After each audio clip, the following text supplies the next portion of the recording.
But America can't do that. It's got the Saudi lobbies, and the Bin Laden family are still there. They've got offices in London and in America and other places.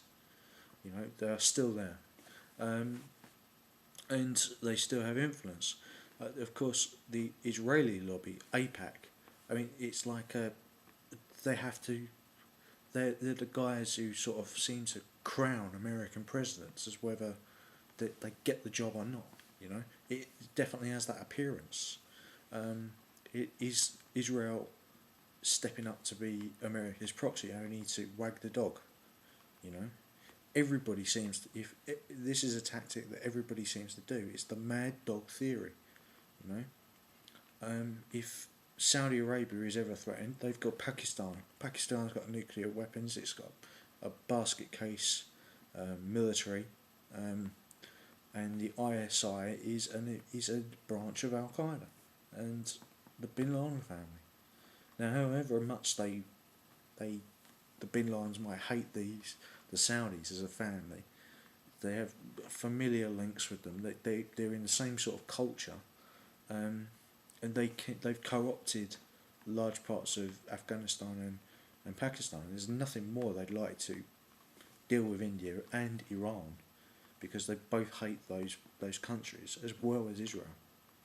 And it just makes a terrible situation, especially for the Europeans, because although the economic and political situation is not as good for us, in terms of scale, we are twice the size of America in economic terms, and about the same, a little bit larger in military terms. But we've got these basket case countries, and Turkey's not certain which way it's going to go, although it seems to be going more towards Europe recently.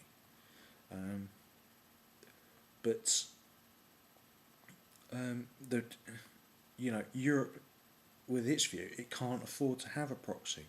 Its whole point of existence is to create sort of rational democratic structures which will make those countries much better, so that there won't be immigration into Europe, and that those countries will prosper and eventually bring the whole standard of the various different tangential regions around Europe, so that Europe and America can have a global influence.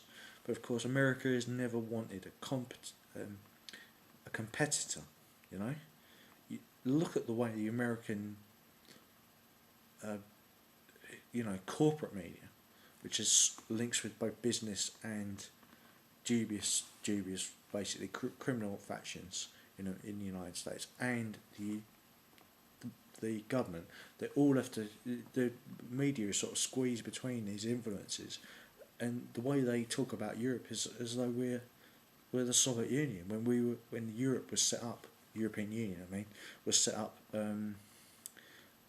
with some military Keynesianism and social democratic model to stop and defeat the Soviet Union, which was a genocidal Marxist regime. And of course, as I said, when Lenin was calling for blood, he was calling for the blood of the social democratic transition government and the Russian nationalists and the sailors from the Potemkin battleship who switched sides to the democratic thing when they saw that the Marxists had co-opted their revolution against the Tsar. And that's what caused the second Russian civil war with the whites and against the reds and everything else. The use of proxies is extremely dangerous, and that is why I'm glad the Europeans are not using a proxy. If anything, the only proxy we would have to use would be probably the United States itself, and then you're in a battle for influence between the Saudis and the Israelis, which is of course risky. How this will all develop, I don't know, but fully, but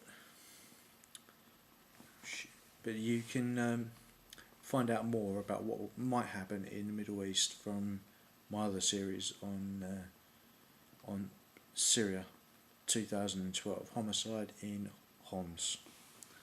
Thank you.